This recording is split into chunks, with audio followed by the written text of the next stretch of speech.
What is up, everybody? How are you all doing? Guys, welcome back to Two Guys and a Bard, your favorite Wednesday night show. Boys, it feels like it's been forever. That was an unintentional boys, by the way. It was really, it's in my head, right? Somebody said recently, they said, I think it was you, Redbeard, you were like, Vladis is now Fane pilled, and I am now Ludwig pilled. Like, it's unintentional, it's second nature, I don't like it.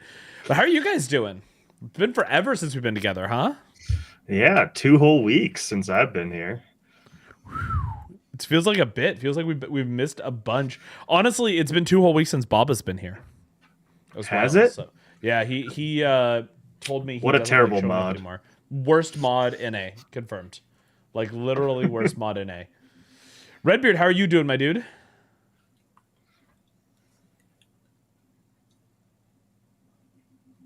Yeah, this is the fake thing. You can see because they're not real words. You can see because they're not real words. No, I was learning in real words. I'm learning. I'm learning. What I was saying is I'm doing good. Glad to be back and talking Ashes again, and looking forward to the Pokemon stream. Pokemon going live. I believe it's supposed to be 11 p.m. Central tomorrow. So I gotta fuck up my sleep tonight. So if you guys are down, I'm down for an after show hangout if we want to. But well, we can do that. I got time. Cool. I think I have time. I don't know. So, boys, what are you drinking tonight? Let's get to the real stuff. What are we drinking tonight? Oh, all right. Okay. Bard, go ahead. No, Bard, I don't go like ahead. Bard. Take Bard. Okay, Bardic. For the love of God, It's not me. No, Fane, it's not me. You're gonna hate and love this all at the same time. Bardic, look at me. I've never been more serious in my life. I need you to take roughly 58 minutes with what you're drinking so we can roll right into the outro, because whatever this is about to tilt the shit out of me. I know that. Bardic, what are you drinking tonight? I am just drinking water because I have a little bit of a cold from flying. So yeah, so just water tonight. Next week I'll be back on. Is it back on the wagon or back off the wagon? Off the wagon, right? So off the wagon, because I'll never forget that Seinfeld bit where they were like, "Wait, why when you're drinking does it mean you're off the wagon? Isn't the wagon where all the alcohol was? Wouldn't you be on the wagon?" It was a great bit. And that's how I'll always remember those two things. It's the same as like doing this to be like, which one's my left hand and which one's my right hand? I don't know. It's like ingrained in my childhood. I'm gonna just go next because I understand I'm about to get upset. I want to get this out. I have a Henhouse Pale Ale. It's a single hop Citra Pale Ale called Stoked. Amazing. And we're rocking some Axiom merch. We got the Axiom hat. We got the Axiom flag. Axiom hoodie is incoming any day now. We got Axiom mouse pad, and there will be an Axiom mug pretty soon as well. So excited for all of that. And Wayne single-handedly buying out the Axiom store. I'm actually pretty impressed at how much we sold initially, and this merch is so much better than our other merch. Like this hat is like 20-something bucks. It's a flex fit, and it's embroidered. Like this is embroidered. This is not just like painted on there. So it's pretty sick. The flag is sick. The hoodies will be embroidered. It's high quality merch. Go ahead, bud. All right. So what I'm drinking. You're the very typical, the firecracker Smirnoff, with mixed with something like, I'm pretty sure we're keeping the supply flowing to our local Walmart single-handedly.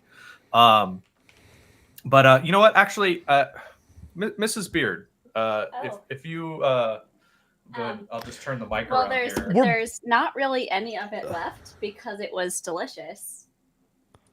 Yeah, what were you drinking, Mrs. Beard? Fane really wants to know. He's very curious. So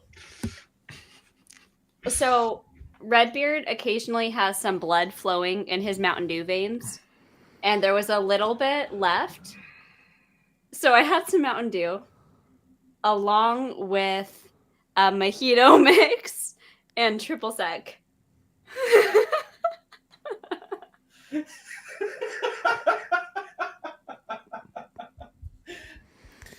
See, that kind of triggers me. That's just like that's like everything but the kitchen sink. That sounds like when you're in college, but you're going through one of the broke phases. You know what I'm saying? Like, what do I still got left? Like, you're like, what's left over from the party? Shotgun that shit and go to class in the morning. Oh my God. So well, we're not but there's definitely an element of how can I use up what is left without having to buy more mixers. Okay, I get what we're doing. I definitely get what we're doing. Literally, so she walked into the room, she told me what she made, and before she said anything else, I said, I will be sure to tell Fane tonight. And she said, that's exactly why I came in to tell you.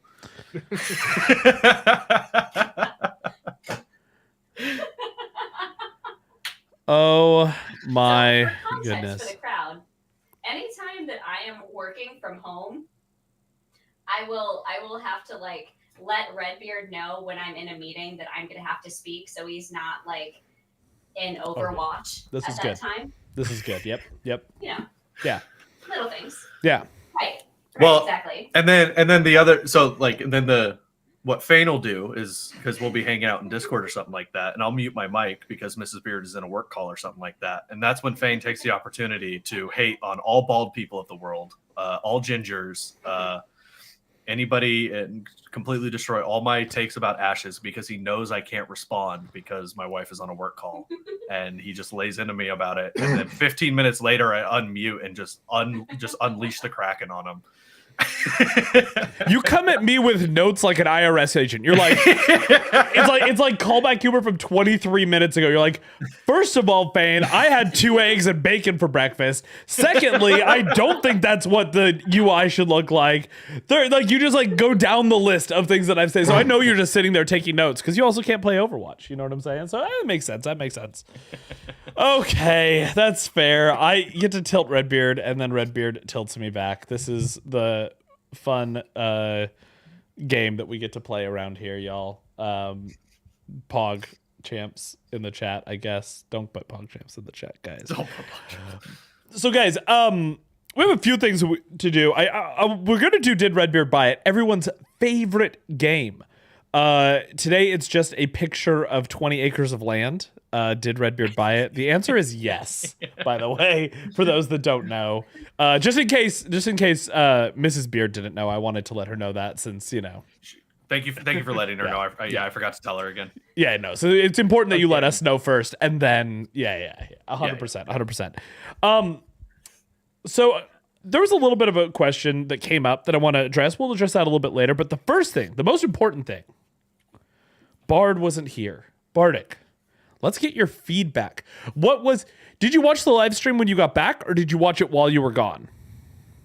I watched it literally 2 or 3 hours ago. So okay. So so you're fresh. It wasn't like Fresh. I was wondering if like being international gave it like extra flavor. Wait, did you visit Zetnal? 1 second.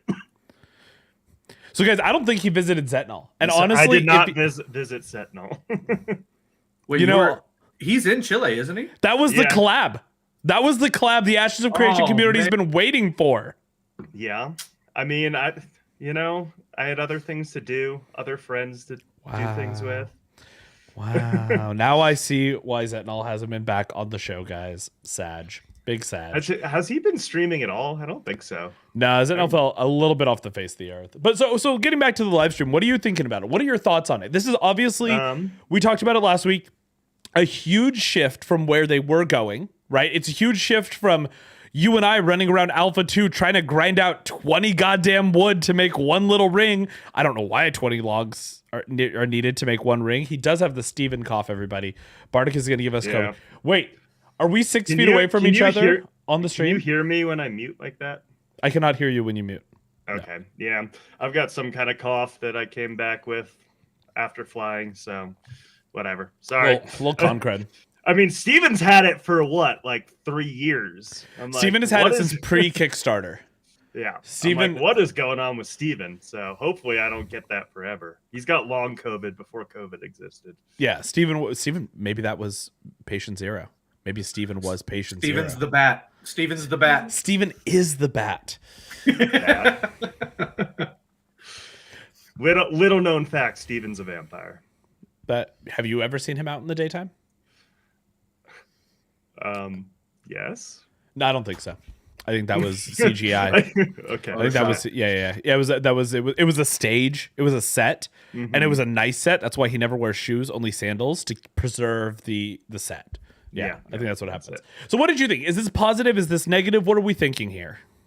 I mean, overall, it seems positive, right? You can gather anything in the world. We're all going to have ADD and just never get anywhere because they're going to stop to gather everything. You'll be like transporting a caravan. You'll be like, hold on, guys. I got to go chop this tree down real quick. My concern... One of my concerns is still, they say they're able to do it with the server stuff. I am a little worried about what's going to happen when you have a lot of people in an area with everything being gatherable. And if that's going to have issues on the server.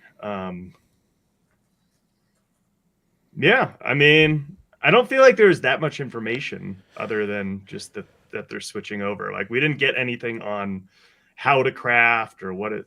Well, I guess I think the most interesting stuff for me was the, what do they call it? The land value or something. It was like that was kind of cool. And we've talked about this previously in the past, right? Where that could cause some issues where you're trying to preserve your area's like land value and you've got random people coming in and destroying it. Like, how can you tell a gamer, like, no, stop farming trees? We're going to destroy the land or something and it won't respawn as fast. Well, and I think that kind of falls into, even though this is a PVX game, Lucky Ghost, if you ever see this is a PVX game, buddy. It's a PVX game. Who's Lucky Ghost? He made a YouTube video a few weeks back about how Ashes is going to fail and didn't acknowledge the corruption system at all. But it's very clear, right? It's very clear when we see like the node is sieged and there's ruins that people will go in and try to be getting treasure out of. The area around a caravan, the bounty hunter system, the corruption system. We are seeing that they are, to some extent, trying to create in a world where you can PvP everywhere and you can PvE everywhere. They are trying to create this break where some places are very much like the intention is to PvE in this area, and some places are the intention is to PvP in this area, you're coming here, you're coming to the ruins, you're doing these things. This seems like another kind of bubble that PvP exists in, right? Is in this gameplay of, please don't over chop our trees because we don't want the trees to not be here and then our node become essentially a little bit more worthless. The value of this node is going down slightly. And I think we experienced a bit of this in New World, right? Where the various territories had either good early game benefit or good late game benefit. There wasn't a ton. Everything in the middle was just kind of there. It just kind of existed. I feel like Windsward and Everfall were kind of always the priority, specifically because of how, there's location on the map, obviously, the logistics side of it, of, having that center point. Back when even with fast travel, it mattered a little bit because it didn't just cost 10 A's off to get everywhere. It actually would cost more. Yeah. Now it doesn't matter. But all of the low level gatherables, the low tier gatherables were still required to do the high tier stuff because you needed to, ladder process it up. So I feel like there was always viability for, especially Windsward and Everfall, an extent of viability, but it still wasn't where if I'm mining Star Metal, I'm not hanging around Windsward Everfall. If I'm mining Orichalcum, I'm not hanging around Windsward Everfall. If I'm fishing, I'm only hanging around Cutlass Keys.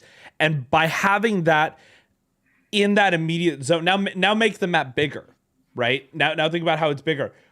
We need a lot of wood for this. Wood is extremely important for this. In fact, this type of oak is very important for this. Well, this is where that type of oak comes from. This is the area that it is.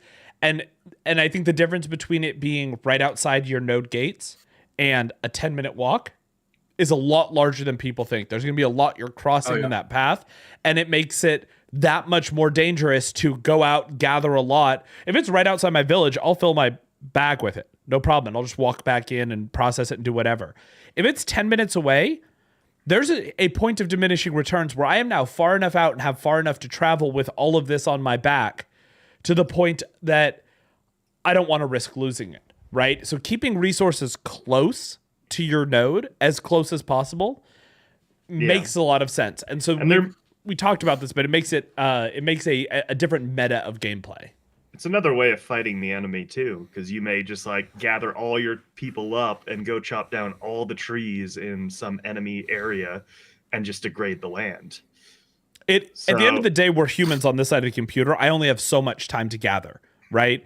And if I need to gather 1,000 wood, it's a lot easier to gather it when it's right there versus when it's way down the road, 10 minutes away. I've got to make 6 trip runs. It's like, I can't even gather 1,000 tonight. There's just not enough time to gather 1,000. Totally ignoring any sort of PvE or a PvP issue in there. To me, part of the issue is like this system's going to need to be balanced properly. If it's like not tuned properly, it's going to feel really bad when, you know, everywhere is just degraded constantly or whatever it is. And then like, there's just a lot going on there. What did you think about the just on the topic of the gathering the live stream? What did you think about what they're doing with the mining nodes, where you come across a boulder and it all looks the same until you crack it open? What were your thoughts there? I heard some kind of split opinions across the different people I talked to about that. It's another one of those things I want to see implemented first because the surveying, right? And how the surveying is going to work and how much time you need to spend on it. But it kind of stops people, like, it makes gathering more intentional and it also makes it like less bottable as well, which I kind of like. You can't just, you don't know exactly where everything's going to spawn and all the time, and like things will spawn and you won't necessarily know it's there. So I kind of like it. But it all kind of depends on how surveying works and like if it is easy to like, you know, figure out where things are when you need them. Because I don't want to randomly wander around looking for stuff constantly and never finding what I need. You need mithril, and you open up 20 boulders and they're all iron, and there's supposed to be mithril in this area. That doesn't feel good. It also creates that issue with the diversity, right? Because now this is forcing us to narrow down the diversity of resources. Because if I need 20 of a metal and I get 3 ore, every time I crack a boulder, it's a different metal, right? That feels really bad. If it's like I've got copper over here and iron over here and mithril over here and whatever, blah, blah, blah, blah, blah, as you go back and forth between them all, that's not going to feel good. And it's going to feel like you're doing a lot of work for very little result.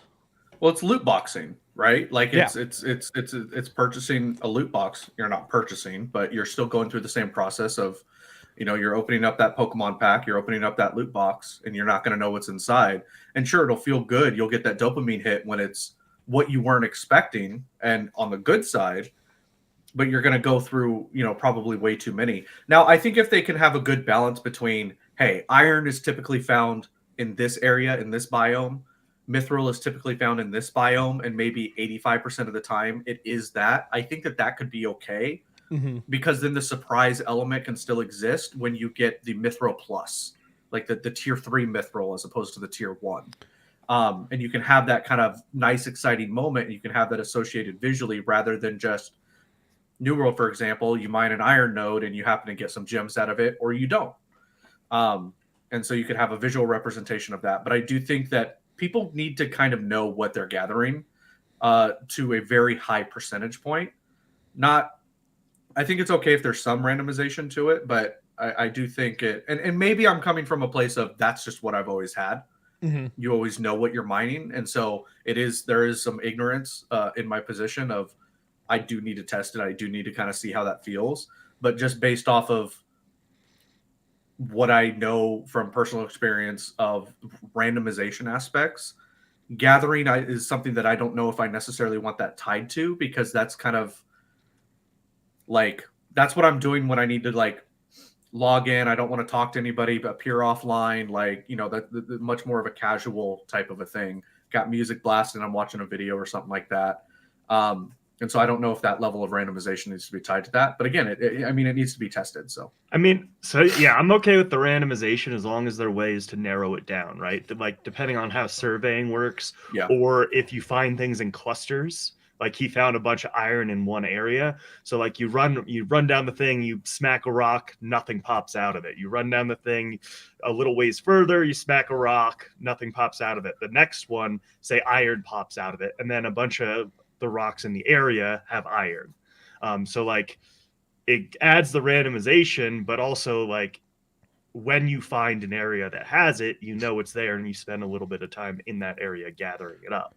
So kind of like Minecraft mining a little bit, where it's like you come across, on a bigger scale, obviously, and expand it into a different world.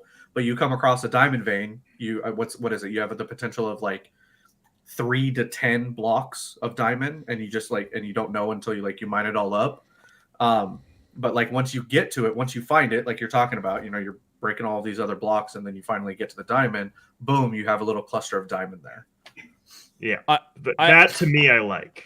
I had something, and Redbeard brought up Minecraft, and my brain. You can't bring up Minecraft and be drinking mojito mixed with triple sec. You can't do both. I'm not. So the question I did want to ask, because you bring up a good point, and there is something interesting about this system. We talked about it a bit in Axiom this week. What do you guys feel about the randomization just within the actual node? And I know we're kind of on that topic. So I crack a rock. I don't know what ore is inside of there. How do we balance that versus the randomization of other resources? Because I know I'm going to cut the tree. I know it's a tree. Does it just drop a random style of wood? Is there no correlation between what the tree looks like, what zone it's in, and what kind of wood that is? Same thing with herbs. Same thing with do I grow a bunch of corn and I harvest the corn and this one's like, here's a peach? Like the randomization doesn't exist in that way. So my understanding was from what they said, they wanted each gathering profession to have some quirks of its own. Mm-hmm. So like the iron was going to be that kind of quirk, which was the randomization. Mm-hmm. It sounded like the other stuff was going to have different randomization in the fact that like they can degrade. Like he talked about having dead trees. Like if you don't get to a tree fast enough and chop it down, it starts dying off. And things like that. So I think I would say there's just not going to be randomization in some of the other professions. Some will have randomization, some won't. Some maybe will have randomization in a different type of aspect, like trying to get a certain type of resource. So you chop it down, you get base wood, right? But you may be trying to get like a certain kind of bark or sap or something like that instead, which is a little bit more random. That's where I see that going personally. I think I would just I would say that you kind of need to be careful when you're implementing kind of different little quirks of all of its gathering, but each one is its own type of gathering, and introducing a different mini game for game. each one of them. It's kind of a mini game. Well, not the mini game of not the mini game, but it is its own kind of mini game, right? So I'm more going like than those who are miners, and that's what they have mastered their profession in. That's what they want to do. That's the type of that's the type of gathering they want to do, as opposed to a lumberjack. Mm-hmm. It might not seem, can't believe I'm going to say this, but it might not seem fair that miners have to deal with randomization, whereas a lumberjack knows what they're getting when they're getting it. And so it's hard to balance different quirks even within the same type of system if they are too different. Like just saying that, oh, this is the quirk for lumberjacking and this is the quirk for mining. If they're not comparable, then one will feel worse than the other. And you'll have people saying, well, I wanted to mine, but I don't want to deal with the randomization aspect. I'm just going to lumberjack because that quirk is more, I can live with that quirk more. Mm-hmm. And so I think it's difficult to come in and say, oh, this one has this quirk, this one has that quirk. And that might be a little too Careberry. I don't know if that would necessarily, because as gathering goes, I'm much more of a miner / lumberjack. And so that's probably where I would end up going anyways. And so, because that's just what I like to do, and I would deal with whatever the quirk is. But I think you have to be careful in making sure that you're not making one quirk feel more or less worse than another one. But the excuse of, oh, well, they all have quirks doesn't actually fly. I think when it comes to a communal response, it has to be balanced, right? Because at the end of the day, somebody is going to map out. I go to an area and I make a grid. How much wood can I get in an hour? How many herbs can I get in an hour? And how much ore can I get in an hour?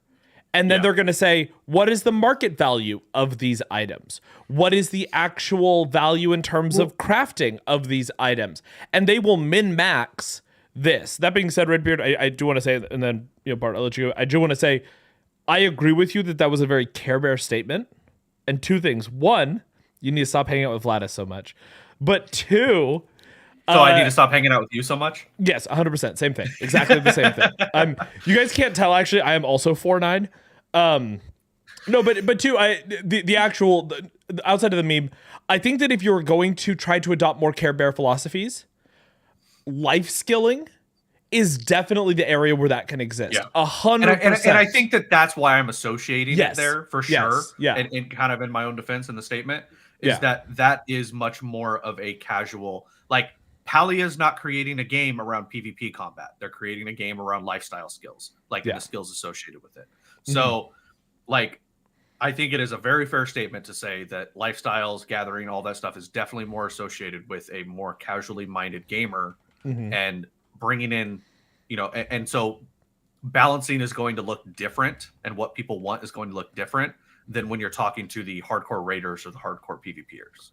Yes. Yeah, I also don't think it needs to be 100% balanced. If it's harder to get one resource than another, you have less supply of that and the demand is higher, so it sells for more, right?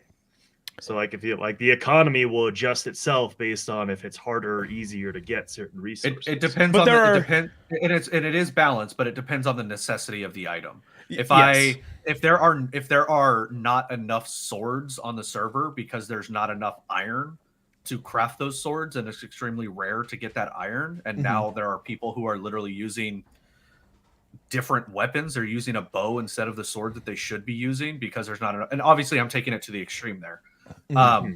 But there is a balance from that aspect, but I'm talking about the balance from an enjoyment side. I'm not even talking about an economical balance. I'm talking about somebody sitting there doing something for 2 hours. How is it going to feel 5 minutes in versus an hour and 55 minutes in? And randomization tends to have the effect of it doesn't feel good at that 1 hour, 55 minute mark. We often talk on this show about quit points, right? The point at which somebody decides to quit. So if you want to, and this is a logical fallacy, guys. I am slippery slope fallacying here. I'm aware of this, but it's just for the thought experiment. Please don't light me up in chat. The slippery slope of you have 50,000 people on a server, right? And there are God damn it, Bubba. I'm sorry. That one caught me off guard. Why didn't you draw my attention to it? Do you want me, okay? Should I make this point while twerking? Is that what's going to help, Baba? Is that what's going to make you feel better if I make this while twerking? Fuck. What was my point? Okay, so you have 50,000 people on a server. There's 8,000 top tier master woodcutters, right? And there's 3,000 miners. And the reason there's 3,000 miners is they have less resources to contend with. They have less resources that are available to them. There's more randomization in it, and it just feels worse. So the less people interact with that system because the system itself doesn't feel good. As not only would those people that are doing mining have more of an incentive to hit that quit point for themselves personally, there's also fewer of them. So all of a sudden you end up with this slope, whereas if you had people's quit points plotted on a graph, the lumberjacks will probably quit at a slower rate, and even so there are still more of them than the miners, who will quit at probably a much quicker rate because the part of the game that they enjoy interacting with isn't as fun, even though they are in high demand. And that can skew things economically. So that's something else you have to be careful about. As long as the end result is straight randomization out of whatever the resource you're getting is, to the same extent that it is for mining, I'm okay with it. I just don't know. I don't know how you solve for that with a tree, with a Yeah. play outside of like you do it, and you know, if you mine iron, you're guaranteed 8 iron every time you mine it.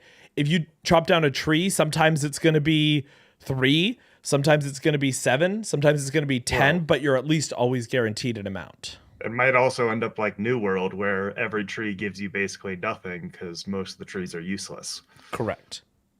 100%. And New World has an interesting No, thing. you can burn it down to coal to smelt the stuff that is useful. That's true. That's fair point. Fair point.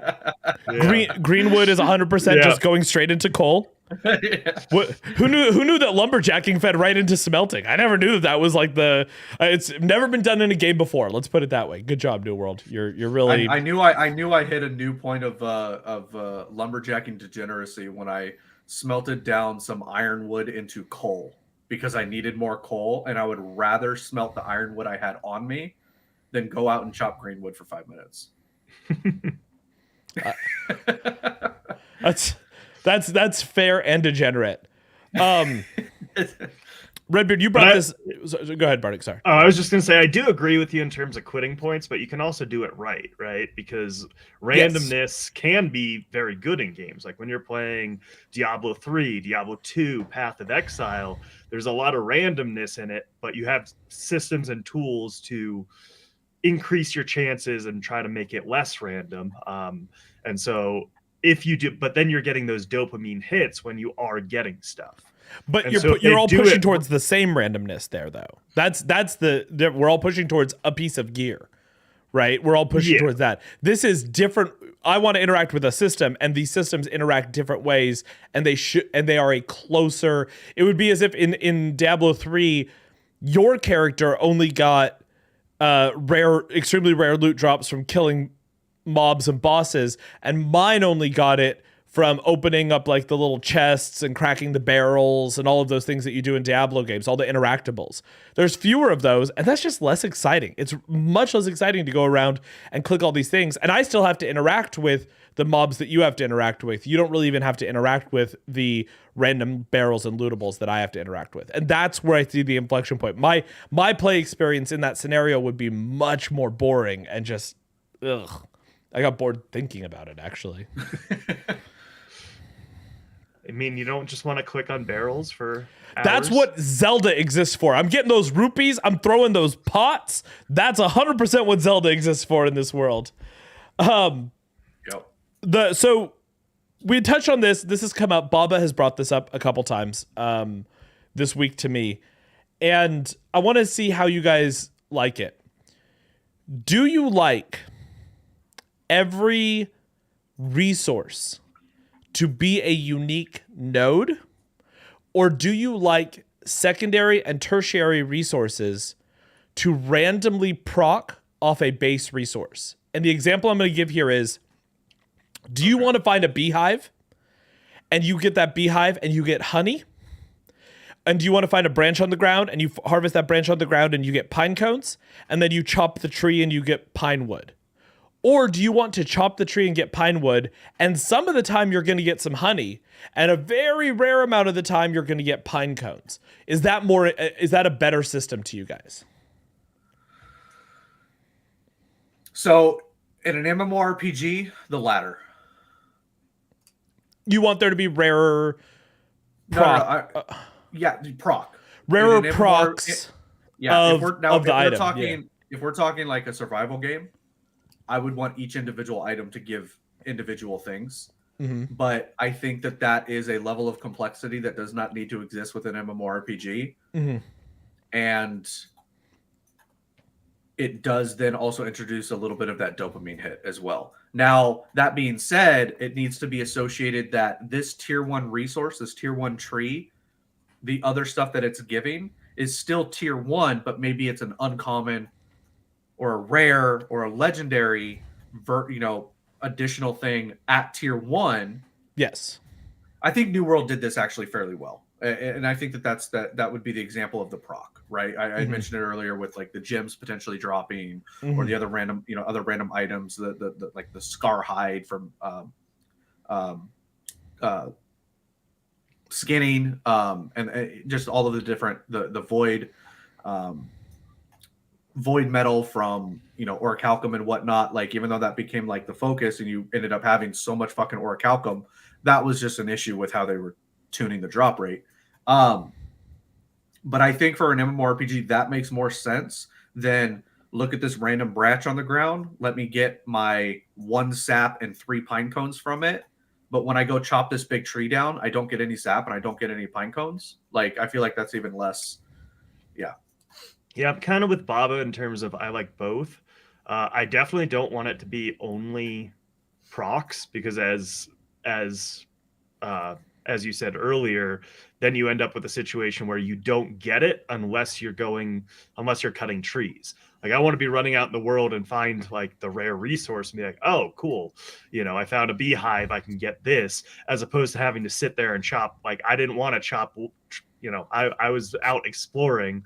I don't want to be sitting here chopping trees for hours to get my honey. Yeah. What about, so just on the note, I'm just trying to draw comparisons from something, you know, recent, that just being New World. In New World, when you were mining, it seemed as though you had a pretty low chance of getting gems off of an iron vein. Mm-hmm. But if you mined like iron, star metal, or orichalcum, fairly low chance. But if you did silver, gold, or platinum, you had a much higher chance in getting those gemstones. Is that, I mean, because obviously those are going down two different lines of mining. I think that even though they're both mining, to me they feel like two very different crafting things. Like the silver, gold, platinum it's for the jewel crafters. is leading into jewel crafting, whereas the iron, star metal, orichalcum is leading down the smithing, armor smithing, whatever kind of thing that you want. Doesn't that kind of make sense though? I mean, why are you needing those gems for your armor smithing? I'm not saying that you need them from the armor smithing. I would say the fact, do you get gems from iron? You do, right? You can. It's extreme, but it is just more rare. Yeah. Okay. I would rather just get rid of that process entirely. And just have it completely tied to silver, tied gold, and platinum. tied to linear resources that are required within the tree that you're going to do, unless they make their crafting have a lot of carryover, right? Because the randomization is to Bardick's point, it's fun. It is that dopamine hit of I'm doing the thing and I got the random cool proc, but I don't want to be pushing things that I don't need. And the hard thing with the random procs in general is that I need pine cones. I just cut down, I have 4,000 wood sitting in my bank that I have no use for. It inflates some of the lower tier market stuff in the pursuit of the higher tier stuff. And it once again that makes that system, while it is rewarding in the long term, it is still punishing, I want to say, to really push down that trail. I don't want it to be completely random. So, all right, let's talk about this. And sorry, my brain is just kind of on the New World side of it. That's fine. So just kind of keeping it within that. But what would we want? Because I know Bar did a ton of this, farming the orichalcum for the void metal components that we needed. I forget what they were called, but the two that could randomly drop from orichalcum. Asmodium. What was it? There's void ore, right? Well, it was Asmodium. Well, it was to make the void ore. It was the Asmodium Cinnabar. And then Cinnabar. Yep, that's right. God, look at the fisher over here out mining the miners. Sometimes you fish up Asmodium and Cinnabar. So in taking New World as the context, and then we can translate it over to Ashes.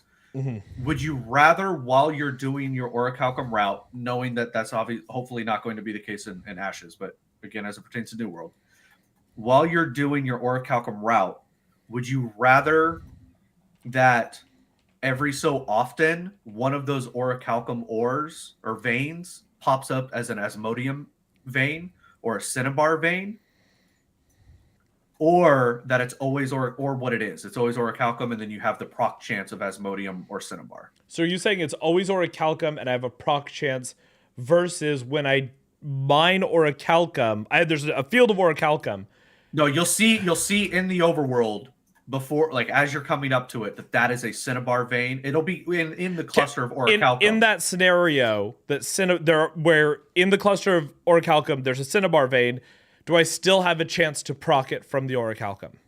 No. I'm doing extremes. We can talk about middle ground. No, I'm just trying to understand. Preference. Yeah. I think I would. Well, I think Bardic and I are on the same page on this one because we both had that. Well, and neither is perfect. It is a loaded question, but I'm more asking it this way to see which side you would lean towards, and then we can. So I would lean towards having the Cinnabar proc in the overworld. My issue with that is if it only procs on a node respawn, and people are just running around not farming the Orichalcum because they don't need it for jack shit, then you never get a Cinnabar proc. Fair. It would not. That system would not work in the current state of Orichalcum in New World. Yeah. Yeah. And so if it's gonna proc, it would have to be able to proc on every 2 hours it does a check on every single vein, even if it's still up, and it might convert into an Orichalcum, because that way at least I can run around, I can do a check, swing through, okay, no Cinnabar veins, go do something else, come back 2 hours later, do a swing through, okay, no Cinnabar veins. It doesn't keep you just sitting there waiting for a respawn, which was my experience. It was literally sitting in front of 4 or 5 veins and just waiting for it to respawn. Yeah. So yeah, that would be my preference. So just leaning towards that the actual node you can see in the overworld is the rare material. You still get the dopamine hit. You're still that randomization, but my MMO brain aligns with Bardic here, right? Is that you're to the kind of the same experience that we talked about before of you don't want to flood the market and overinflate the market with essentially what has become a useless item. I mean, when New World first launched, Iron was selling for more than Orichalcum at a certain point because there was so much Orichalcum on the market and there was really not a ton of need for it, right? And that's insane for a top tier resource to have no need. Some of that's the balancing on the crafting side, but that's neither here nor there. I would say balancing on the not to split hairs, but balancing on the processing side. Or on the processing side, yeah. Yeah. They didn't require enough Orichalcum to make up for the fact that they had so much being gathered. That being said, I kind of lean towards a proc. I tend to prefer the proc in this scenario. I do appreciate being able to target specific resources. I think that's an important thing to do in a rare, especially for rarer resources. But I don't think it is engaging gameplay to watch 20 people running around an Orichalcum field waiting for one of them to turn into Cinnabar. Yeah. Right? That doesn't seem engaging to me. I want there to be a constant grind, a constant fight over every single node. And I think that's why if we have to go somewhere on this scale, I probably lean towards the proc. Even though I would personally prefer the actual, just on a personal level, I would prefer to target my resources. Understanding how gamers game, I think that the proc makes a little bit more sense so that we can interact with this system on a regular basis. And like you said, I think that truthfully, I like the hybrid in the middle where every once in a while it does come up. I'm 100% getting something out of that. I'm going to get 5 to 8 ore randomly rolled out of that node. And the rest of these, I'm going to get 3 to 4 ore, but it's one out of every 100. One out of at a 1% chance. Yeah. And so it encourages me to continue to act. How you balance for the overinflation in the market with too much of this resource hitting the market. Localized markets do help with that. And then we talk about gold sinks, but the resource sink of sieges, maintenance, node upgrades, that helps with that as well. Whereas in a game like New World or WoW is very similar to this. A lot of the theme park games are very similar to this. Once you have the items, you don't really need other items to replace it. They just kind of exist, right? Yeah. So as your Orichalcum greatsword slowly wears down, you always need a little bit of Orichalcum to be going back into your... Instead of repair parts, you're actually needing Orichalcum ore to repair it. You're needing the actual thing. So I think that's how you balance it. Yeah. And I think a lot of the issues that we have at the gathering level are solved at the processing and crafting levels, for sure. Processing only gets more efficient, but crafting can become less efficient down the road, right? Yeah. It can proc. So. Also, the over enchantment will be huge, right? When you get Yes. a flood of orichalcum on the market, and suddenly swords become really cheap to make, then people start going for those huge enchantments on their gear because they're okay with breaking shit because it gets cheap, gets bought up, and then I've got so much orichalcum. I'm going to my spaced on it. Yeah. I'm going for my +10 this time, right? I have my +4 sword. It's a great sword. It's a solid sword. It's my Ford truck, right? But I'm gonna go for the Lamborghini now because I got a bunch of extra money. We're going for the Lambo. Your Ford isn't old reliable. That's breaking any second. That's true. Then all my gear breaks and I have to play a ranger and use a bow like Baba. Oh wait, this is totally off base. But I do have to throw this one out there for anyone that knows Vladis Gaming in the community and knows the memes around Vladis. He did say he would consider playing a ranger today, and I asked him, "Are you going to play a short bow or a long bow?" And he, without thinking, said short bow. And I said, that's fair. You're the guy that wants to see himself in his character.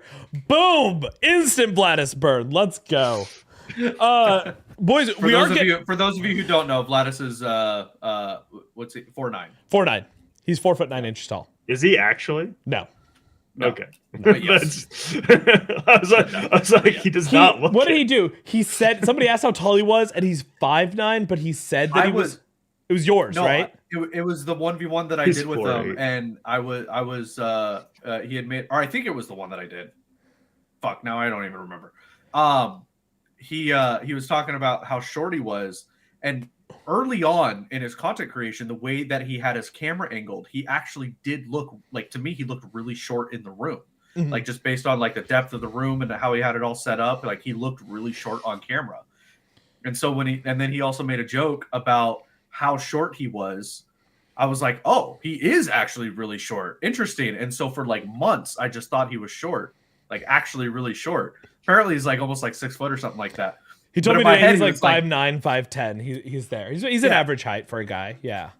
And so, but as time has gone on, we've just been saying that he's shorter and shorter. I think like 2 months ago he was 5'2", but yeah, he's 4'9" now. So there you guys go. You're on the inside of the Vladis short. You're I said you're gonna play a Dunir Ranger with a short bow. Cringe, Vladis. Oh no. Boys, we are starting to get out of time, and I do want to hit this because we missed it last month. And guys, last month we did not get a chance to play Did Redbeard Buy It? So here's what I want you guys to do. This is what you're going to do. And if you do this, this is your reward. We'll play it tonight. I want you to go back to last month's pack, and I want you to tweet at Two Guys in a Bard and at Bardic, at Captain Redbeard, and at It's Fane. And I want you to tell us on each item whether he bought it or not. You just go yes, no, yes, no, yes, no. We'll make the correlation. That's what I want you guys to do so that you get your guesses in for last week. But this week, we're not getting anything. Why are we not getting anything? This week, we're eventually going to get something. I don't know what's going on here. Add source. I did add the source. Wardens of the Wild. It's here. I don't know what's going on here. All right, so we're going to do... Is it layered weird? Because there's a weird line crossing it through the middle of Two Guys in a Bard. Maybe it's layered weird. I don't know. I don't know why it would be layered like that, though. It's like a split layer. Yeah, it's super weird. All right, we're going to delete this, and we're going to start a new fucking source, guys. And while we do that, take it away, boys. Bardic, read to us the lore of this month's thing. Fuck. Yay, go. As shadows grow long and days short, a lethargy creeps across the land, settling into barren hearts, slowing steps, and frustrating passion. Wait, this is last month. Oh my Lanta. I had the other one pulled up. Guys, sorry about that, guys. By the way, guys, if you remember the intro, this is your favorite Wednesday night show. Just to remind you, in case any of you were starting to second guess your own choices, this is your favorite show, 100%. Why is the source not coming up? What the fuck? You got anyway. Wardens in the Wild, Bard? Hunters, Scouts, Rangers, Guardians. It's about these guys. Can already say he didn't buy any of it then. Yeah, correct. These are courageous souls that dare to leave the safety of civilization and brave the uncharted hinterlands. Some seek wealth and fame, others are drawn by the reckless thrill of impossible odds. The worthiest of the heroes seek only to protect and defend their own from the perils that lurk in the dark places. Many brave outriders step through the portals with sword or bow in hand, steeling themselves against the perils of the lost world they sought to reclaim as their birthright. And then some stuff about how long it's available for. All right. Well, we're just going to have to just You ready? capture. I don't know why it's popping up all weird. So we're just going to do a display capture, guys. Here we go. Welcome on in to the world of... Now they can't see us. I got it. He's fixing it. I'm fixing it. I don't know why that all of a sudden just...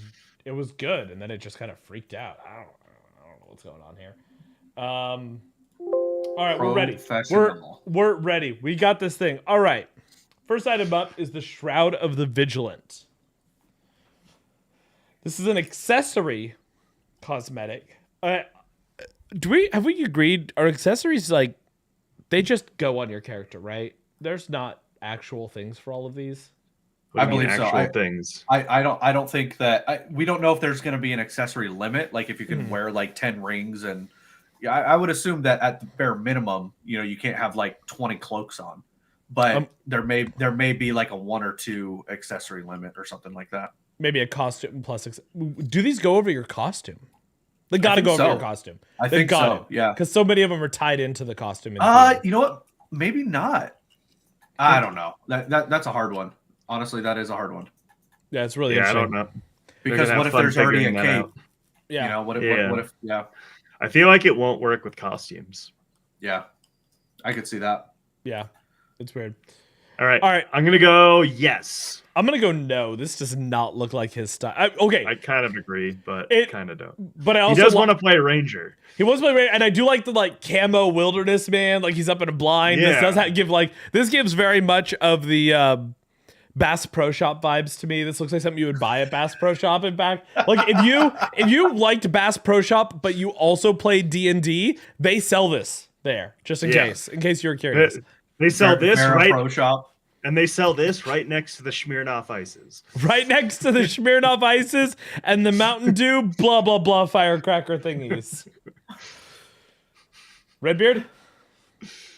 Yes. For the reasons that you mentioned, Fane, the Ranger, like a lot of the cosmetics don't like this. This could potentially go really well with like some high-end gear that I get crafted, and then I get to put a nice like Ranger cloak on that gear. Like, yeah. God, I had all the reasonings and I just went against it because I don't know. No, I don't know why. I don't know why I did that either. I just did. I don't know. You literally said no and then gave like 3 reasons why he would. Yeah. In all fairness, most of those reasons he would were memes here. All right, the Constriction Coiler. This is a pet cosmetic skin. A little snake with 2 arms. It's got a little hair on it. Let me look at Redbeard's face as he's looking at this for the first time in his life. I think that he doesn't like this snake. And I'm going to say no. He's not getting it. I also think no. Not it? Yeah. He doesn't seem like a snake person. Bro, it's a Pokemon. So it's not Pokemon. I do like that anytime there's a pet cosmetic, whenever he says he's not going to buy it, I'm just like, but it's a Pokemon, yo. But it's a Pokemon. I like the art that's on here. Like, I think it's a cool looking snake. I mean, even though the arms are kind of weird, but like in some weird way, I think that it works. I just don't think unless this thing is way bigger than I'm imagining it.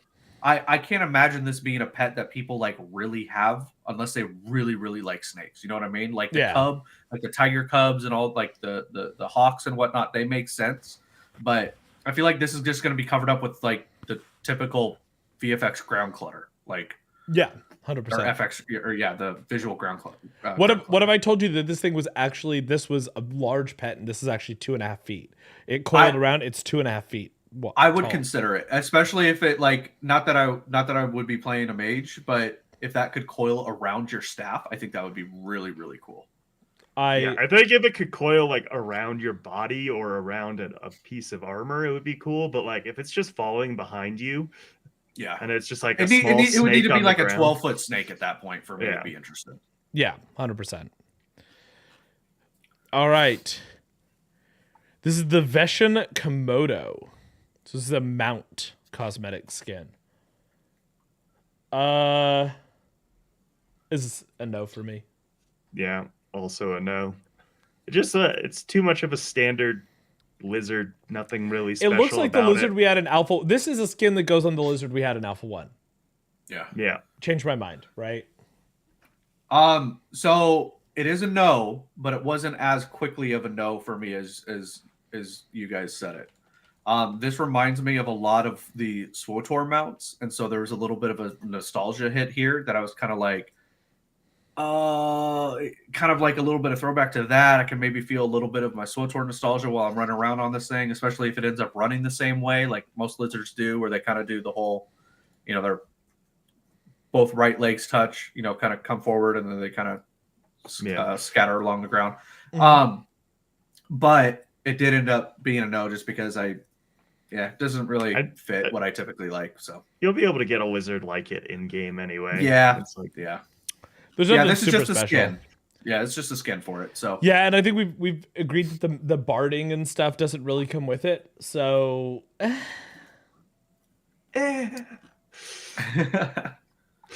all right. Weird orgasm noises from Fane.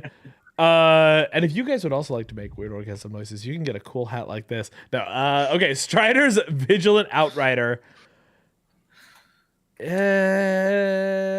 Looking at the shoes, I don't know. What do you guys think about this one? I'm going with no. I feel like, it's like there's too much leaves and sticks. Like, what the fuck is that gonna do for armor? Yeah, it's weird. It's the old. Okay, here's where I'm kind of changing my mind. Is the fact that he liked the camo before. Maybe he likes the camo on this one, but it seems weird to have camo with all these red stripes. I'm going no. Cloak is different. Yeah, cloak is different. It's a no. The coolest part is like the belt area. That's cool. Everything else is like with the pelts from it, the little pocket. Yeah. So what's your guess, Fane? I'm a no. Okay. Yeah, you had me worried there for a second. I'm like, there's no way in hell you'd legitimately think that I like this. Like, no. But it's a Pokemon. I agree. The belt does look cool. I actually even really like the weapons that they're wielding. Mm-hmm. But no, the armor seems completely fucking pointless. So, like, I just imagine it like getting all soggy and falling apart, like when it rains, and like it's not actually like protecting you from anything. During the winter and spring seasons, actually, if you have this equipped on your character, you can't log into your account. They won't. Just like if you own the Snorse, your account gets deleted when the game launches. Correct. 100%. Yeah, confirmed. Confirmed from Steven. All right. The Rugged Sarn. So this is our and we've seen this mount before. Okay. You know how we theorize sometimes that maybe they check the show out every now and then? Yes. You remember how one of the last times we did Redbeard buy it, we were talking about like pretty intensely how they need to make it more clear that the mount that we're getting, or that the mount does not come with the caravan. Yeah. Now they're showing us a completely different mount, and not the one that was associated with the package. Yep. Just saying, not trying to pat ourselves on the back here, but guys, if you guys are watching this, y'all are Pog champs as far as I'm concerned, and I appreciate you guys. Let Hunter on the show. Let Hunter on the show. Maggie, just let Hunter on the show. We just want to hang out with Hunter. We're going to hang out with Hunter for a couple hours. We're going to crack a few beers. It'll be fine. What could go wrong? We'll only talk Ashes for like the first little bit. Like I'm like, we've talked about it before. Anytime, like if we get the opportunity to have like any of the people at Intrepid on, like I'm more gonna like, if we were to ever have Steven on the show, I would like want to talk to him about really everything else. Like, of course we would have some Ashes questions, but I would kind of want to have a little bit of a Steven get to know you kind of a thing, like, and kind of learn a little bit more about him, and then end it with, so Alpha 2 win. But yeah, anyways. Rugged Sarn. No shot. Yeah. Same reason as the last one. They say it serves as a mobile base camp for big game hunters. This isn't going to protect you from anything. It's mobile, Bardic. This is the taco truck of big game hunter caravans. The Roach Coach. This is the Roach Coach. It was a no, and then you called it a taco truck, and now I'm interested. Is that because you're drinking crazy shit and you want a taco right now? Kinda. Okay. I kind of want tacos right now. I kind of always want tacos. Don't we all? But yeah, no, it's a no. Again, kind of the same reason. I don't have as much disdain for this as I do the armor. This kind of falls in line with the snake. I think it's a fine design. This one's not me. Yeah, that's fair. I think it's a fine design, but it is like, I don't know. I don't get the use for it. The lore behind it makes no sense to me. Yeah, it's just not it. And the freehold.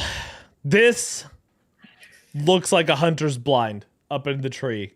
You got the camo. Got the same camo as the same camo as everything else. I don't like this camo, by the way. Can I throw that one out there? I just do not like this camo. It looks very late 90s, early 2000s Russian camo. Yeah. Yeah. Yeah, there's no shot he bought this. There's 0% chance. There's like 4% chance actually, but yeah, this one I feel like is he's more likely to buy than the last two, but I'm also going no. Yeah. You want to switch your vote there, Fane? Potentially tie it up? Nope. I'm happy with my loss. You sure? Yep. Positive? Yep. 100%? Yep.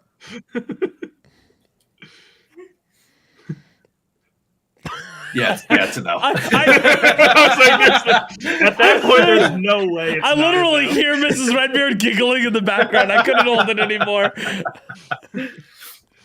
Yeah, no. You guys know what I'm looking for as it pertains to a freehold. I feel like the freehold is kind of a gimme, a gimme vote for you guys. So it's cool. It's tempting, I will say, for all of the reasons that you listed, Vane. You're really good at guessing why I would want something. I am in your mind, and then I just can't guess what I am for the poker reference out there. I am like 2009 Daniel Negreanu, who goes through everything you've done, puts you on an exact hand. I can't beat that hand, but then I call and I'm like, yep, that's what I thought you had. You win, and then just fold my cards. Like that's what's going on here. It's really so sick. But yeah, I actually do really like it, but I'm really only getting freeholds that really fit that freehold aesthetic that I'm going for. I'm definitely a lot more solid on what I want out of a freehold than any of the other cosmetics. Fair. That's super fair. Super fair. All right, guys. Bardic is the champion this month on Did Redbeard Buy It? That means that Bardic gets to start our outro without coughing. Oh. Without coughing. Without coughing. Trying. All right. So yeah, I'm Bardic. You guys know where to find me. You know, when we're closer to stuff, we'll be releasing a lot more videos, doing live streams, all that kind of stuff. Hey Fane, guess what we can see now? What? What we can see ourselves twice. Can you really? Your screen Pog. grab. Pog. You guys seeing behind the curtain. All right. Great. There you go. Have some cool Ranger footage. All right. And Redbeard. Captain Redbeard here on Twitch. Tomorrow night around 10:30 p.m. Central, I will be going live as we get ready for Pokemon Scarlet and Violet coming out. Again, the shiny only playthrough unfortunately will not be happening. I just don't feel like I could commit to 2 to 3 weeks of nonstop shiny hunting. But I will be playing the game. Excited to go through it. I always pick a new team or a team of all new Pokemon the first time through. So make sure you guys stop in tomorrow and check that out.